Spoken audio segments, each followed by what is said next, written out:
Dan berikutnya kita akan masuk kepada sesi talk show in English dengan topik The Gen Z Wellness Economy, Current Landscape and Emerging Trends. Dan tetap sesi ini akan dipandu oleh kawan lama saya, Bang Paul Suardi. Silakan Bang Paul. Okay. Boleh berikan tepuk tangan sekali lagi Bapak Ibu for the next talk show we have in Gen Z Wellness Economy, Current Landscape and Emerging Trends. Silakan Bang Paul. Thank you very much. Teman saya luar biasa, sangat luar biasa Mbak Erika. Okay, ladies and gentlemen, we are still in the first day of this program. And we are going to share information and the title Gen Z Wellness Economy, Current Landscape, Investment and Emerging Trends. And ladies and gentlemen, this session explore how Generation Z has emerged as key catalyst for the growth of the wellness industry, both globally and Indonesia. The discussion will examine shifting consumer behaviors among the young generations who increasingly view wellness as an integral part of their daily lifestyle rather than the occasional indulgence. It will also highlight the investment opportunities arising from these trends, as well as the rapid growth of the various wellness subsectors, including mental wellness, functional nutrition, beauty wellness, digital health, and wellness tourism. And I'd like to invite with me on the stage our speaker. Okay. Ladies and gentlemen, please welcome co-founder and project director Bali Wellness Beauty Expo, Bapak Feri Agustian Soleh. Would you be so kind to be on the stage with me, sir? Big applause for Bapak Feri Agustian Soleh.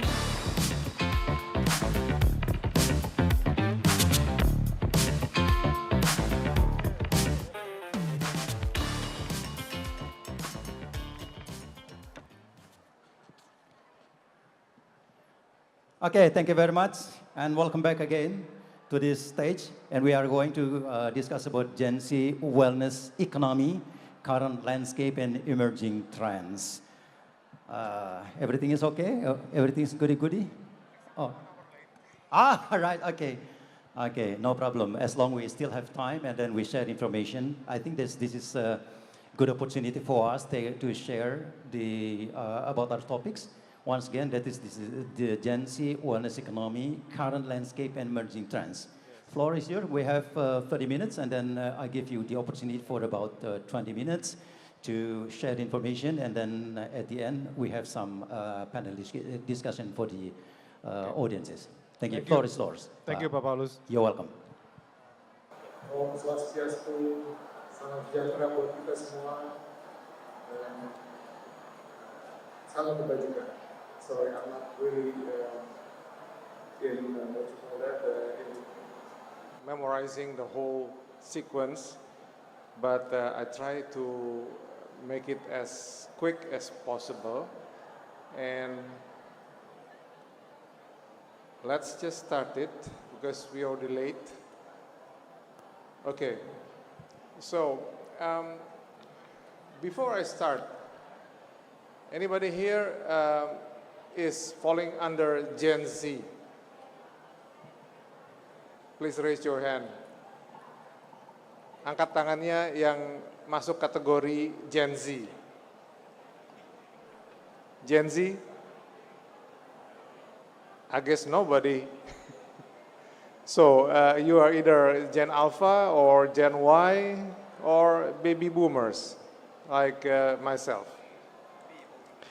I think Gen Z, I pick up Gen Z as a wellness economy because it's really the real driver. As you will see later on the numbers, the data that's been projected, been collected. So Gen Z is actually the real driver on the market. Now, if you work in an office, in company, or your businesses, and you would often ask a question, get a question from your team members, staff, especially the Gen Z, I want to take not holiday anymore. You know, they would say, I want to go for healing. You know, it's not my time. During my time, I would like request for a holiday, either quick trip or, you know, a long 1 week holiday. But nowadays, they call them healing. You know, that's number one. And number two, Gen Z, the characteristics is they wanted to get validated, validasi. That is also a sign of a different, what you call that, a different, well, characteristic from the other generations. So as you see, the global wellness economy, based on the latest data, is 6.8 trillion US dollar. That is already very big and doubled since 2013. With the annual projected growth of 7.6%, and the global GDP is roughly 4 point something, depending on which institution. IMF only projected at 3.2%, so it's really huge.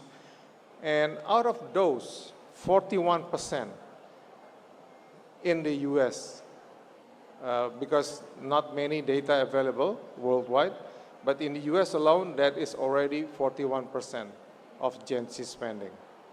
Okay. Wait. Why is it? Okay. My screen down here doesn't show the presentation. So as you can see, it's larger than, can someone please, okay.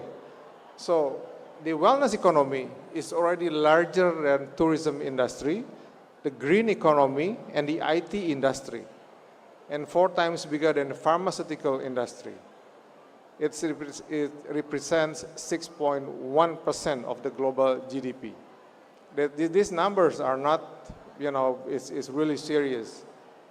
And then 60% of all global health spending are within the wellness economy. Okay, what happened to the Gen Z? It becomes a daily practice. You know, for them, it's a must. It's not a luxury anyway, what you call it, anymore. But it is an everyday, you know, essential tools for survival. So and they demand for science backup, what you call that, evidence. So they just not because, oh, my friends told me so, no, but they want the real deal. They want the data. And regardless of the condition, they are very resilient in budget. I mean, they will spend it. They don't care. I need to go to buy some, you know, personal care, skin care, cosmetics. They will buy it. You know, regardless of whether actually that's the second or third needs. And then it is beyond aesthetics. They want to go holistic. So when they said earlier, I want to go for healing, it means not only like they really want to go out of the routines of the daily activities, but they want to get something. A lot of people, a lot of Indonesians especially, they're still doing just, you know, selfie, go here, take some pictures, upload it to the media social, but there is more than that. Okay, and this is the numbers. 30% of Gen Z and millennials prioritize wellness significantly more than last year, okay, versus only 23% of the older generations. So it's significantly bigger. And 500 billion US dollar of the annual US wellness spending is growing at the rate of 4 to 5% per year. 40% of Gen Z, now this is something that we have to really careful. Gen Z, they spend money, they spend on wellness activities, but they are actually very fragile. You know, they don't really like a tough guy. they move between jobs faster than any other generations. You met one Gen Z, now I'm working here, but in the next 6-7 months, they already move somewhere else. And this trend also happening worldwide, not only in Indonesia in particular, but also in Japan, which is, we know, the Japanese, they work for life in one company, 30 years, 40 years. They dedicated the whole life in one company. But nowadays, the younger generations, even in Japan, they move, they're hopping around, they move around a little bit faster. So in the US, 56% consumer, they are willing to travel 2 hours at least from their residential area to get some wellness services. Okay, and 60% of them plan to repeat. There are 6 subcategories of, which is growing fast. Mental health, because they are fragile, the Gen Z, so they spend 42% of young, and just now Pak Marte Ade already mentioned about mindfulness, meditation, and so this is the proof, the data to support that. 42% is almost half of young consumers prioritize mindfulness. So this is the really, what you call that, sign that is correct. The Gen Z is fragile.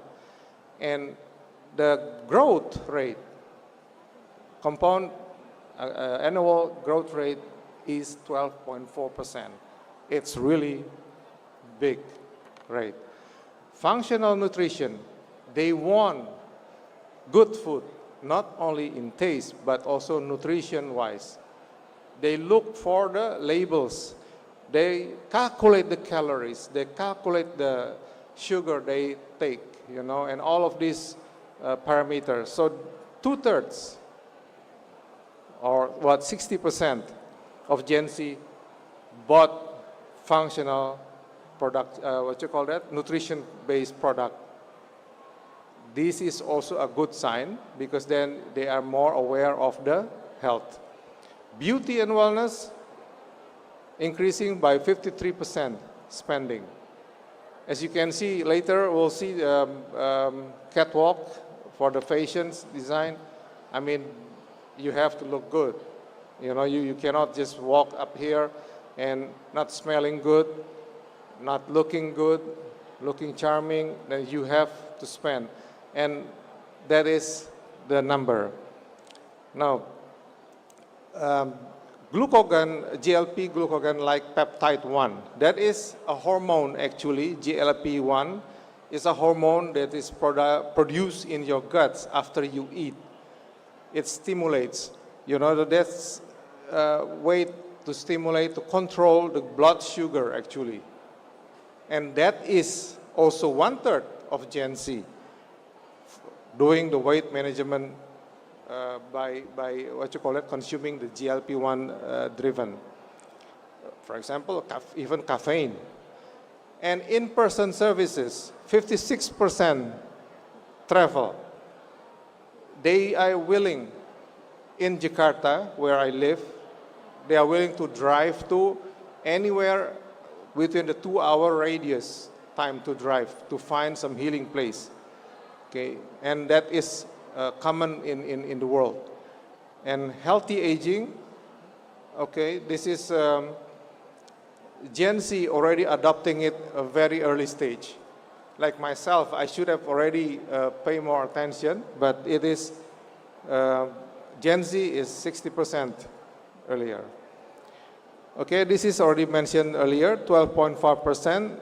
So 42% of Gen Z millennials say mindfulness is a very high priority, versus only my generation is only 29%. So this is quite, what you call that, quite difficult actually to understand why, when you are living in a many more convenience of life, Like myself, I have to like running around chasing the bus, but at the moment you just call up, hail Uber ride, or GoCar, GoSend, and all of these, ease of life that is being provided. But then the percentage shows that they need more mindfulness. 40% of Gen Z report always feel stressed. And this is the data saying, it's not my word. So if 40%, that is really high actually. And they want to get some therapy, how to get deep sleep, for example, get more involved in the community. So these are the things that they want to do. Now, the wellness real estate is closely linked to the mental wellness and focused design. You want to live better, and they want to, calm their mind. Functional nutrition, I mentioned it already, 65% with top priorities on energy, gut health, kesehatan lambung, immunitas, and cognition. Now, innovation shifting from what's left out to what's built in. So the Gen Z, they want to actually dig in deeper, and they want to find what will I get if I eat this certain product. Okay. Bagus, you have one more minute, please. Okay. All right. So proteins is very important, and China is actually adopting even higher than the Western market. Beauty wellness is no question. It's 50% already up. Okay, and then the new wellness ecosystem is digital wellness, wearables, everybody wear, all these gadgets and everything, social media, and in-person experience. Now, if you talk about a little bit, I add up investment. Why wellness? Why now? Because of the wellness economy is still 7%, and there is a very big room to grow. Talking about Indonesia, it's 51.2 billion according to McKinsey, but according to GWI, Global Wellness Institute, is 55.8 billion, so just a little bit different. Okay, but any other way, the growth is projected for 4% in Indonesia and 69% prioritizing in mental health care. And we have the biggest Muslim population as the world's largest halal market. So halal beauty and personal care, that is Indonesia. Okay, and then with a 4.2 billion market size and 12.7 growth rate. Fitness, active living. I mean, in Jakarta, in every block, you will find paddle field, paddle facilities. Everybody is paddling in Jakarta.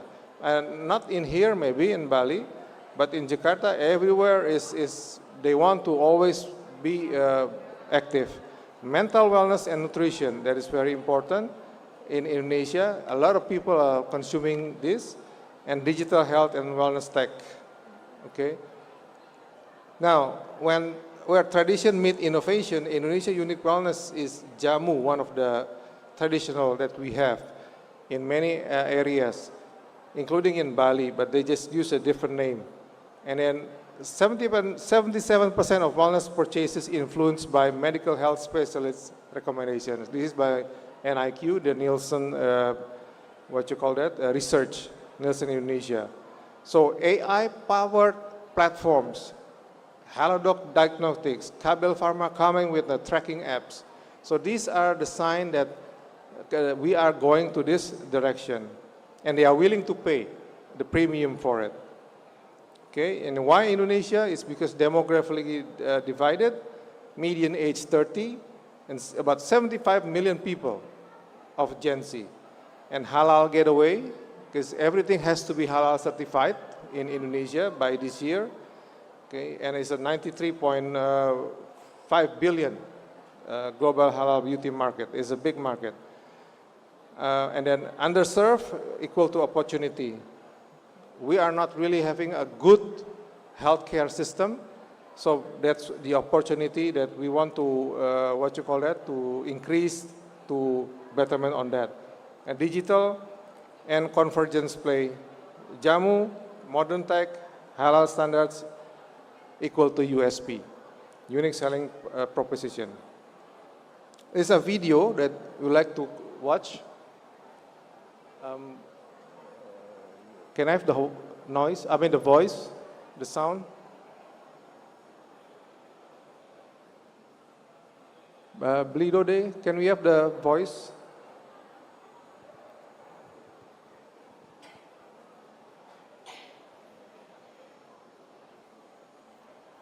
Light from the sky and life from the air. And when your body, made of minerals, water, and tiny electrical signals, touches that, something happens. Not in your mind, but in your rhythm.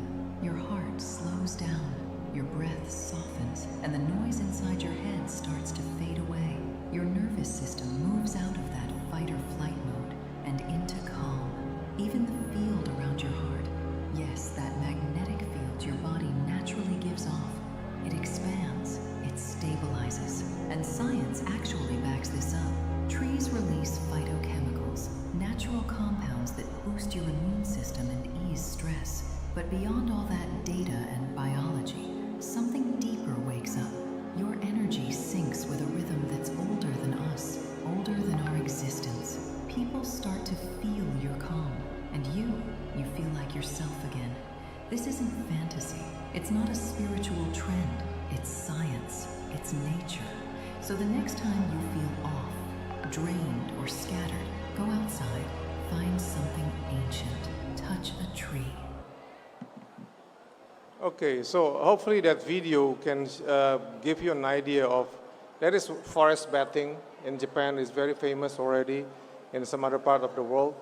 So if you feel down, just find a tree, a big one, hug it, because it is already scientifically proven. You know, it doesn't cost you much. Now this is, I just found out from a friend of mine that actually Indonesia is not on the radar yet. For now the term is not ROI, return on investment, but ROH, return on health. Now this is the new dimension of the new metric of success. In Malaysia, in Singapore, in Thailand, they already quietly making this shift. So health is the new status, calm is the new power, and longevity is the new strategy. So we are catching up. It means we still have a big, opportunity. Okay, that concludes. So we have the opportunity. Hopefully, you can pick up something from my share today. Thank you very much. Okay, thank you. Pak Feri Agustian Soleh, co-founder and project director, Bali Wellness and BWB Expo 2026. And I want to go deeper and deeper before we conclude the show today. And before that, very early you said that the wellness economic growth 6.5% since 2013. And I would like to go deeper and deeper about among the rapidly growing wellness subsectors, which investment opportunities appear to be the most promising today, in your opinion? Which one is investment opportunities that was most promising today? I would say that the investment opportunities has to go dig deeper in the Indonesian traditions, Indonesian cultures, because that is what makes us unique, and it cannot be found anywhere else. You know, those are the drive that will, in a fight, will attract anybody else, because that is our uniqueness, that is our USP. Well, regarding about Indonesian, actually, how well positioned of Indonesian in talking about to capitalize the growth of the wellness economy in Indonesia, especially in ASEAN? How well Indonesian position in wellness? Well, for ASEAN. Yes. Yeah. We are number one in wellness economy within Southeast Asia. we rank number 7 in Asia Pacific. Of course, it's very difficult to beat China and Japan and South Korea because of their very high GDP. But definitely within ASEAN, we are numero uno. We are the largest wellness economy, and we've been doing that since actually already more than 5 years that we are the biggest wellness economy within Southeast Asia. And even Malaysia only about 2/3 the size of the wellness economy, because they are focusing only on health or medical tourism, while we have so varied. We have a wide range of wellness activities that no other Southeast Asian countries have. Feri, you also share the information especially related to the business, okay, as a wellness business. And what strategic action actually for us here in Indonesia especially to take action for the join the wellness business? Well, again, because I would like to maybe share. Anybody here been in Medan or Sumatra, or to go to the Kaharingan Dayak in Kalimantan? They have different style, they have different customs, they have different traditions of doing the wellness. In Medan, they have what we call karo oil, minyak karo. Now this minyak karo, it's already been scientifically proven that it will heal open wound twice faster than the modern medicine. You know, so this kind of thing, this is where the investors or whoever would like to go into this wellness economy in Indonesia should look for, because that's what others don't have. In Bali itself, you have many to explore. But Bali, of course, is already well known. But if you go outside the other island, then you need to dig in. Okay, you're welcome. Okay, big applause once again, ladies and gentlemen, for Pak Feri Agustian Soleh, co-founder and project director of Bali Wellness and Beauty Expo 2026. And for me, the last thing that you underline very much is return on health, right? That is the new metric of success. No more return on investment. Thank you very much. That is the conclude our show today. Thank you very much. And terima kasih. Saya kembalikan kepada Mbak Erika Jegek. Silakan. Thank you once again, Bang Paul Thank dan you. Pak Feri, for the insightful session on the Gen Z wellness economy, current landscape, and emerging trends. Up next, we are very much delighted to invite Pak Feri for the presentations of certificate from the Committee of Bali Wellness and Beauty Expo. Please proceed to the front, Pak Feri, dan ditemani dengan Bang Paul. Silakan. Kami mohon Ibu Dia untuk menyerahkan sertifikat kepada pembicara. Ladies and gentlemen, certificate will be presented by Ibu Dia Permana Tirtawati as the co-founder of Bali Wellness and Beauty Expo to our speaker, Bapak Feri Agustian Soleh, and we'll take a group photo session together, please. Jangan lupa Bali. 1, 2, 3, Bali, before we move on to the sign of the wellness gesture, ya. Sekarang wellness gesture, please. 1, 2, 3, Bali.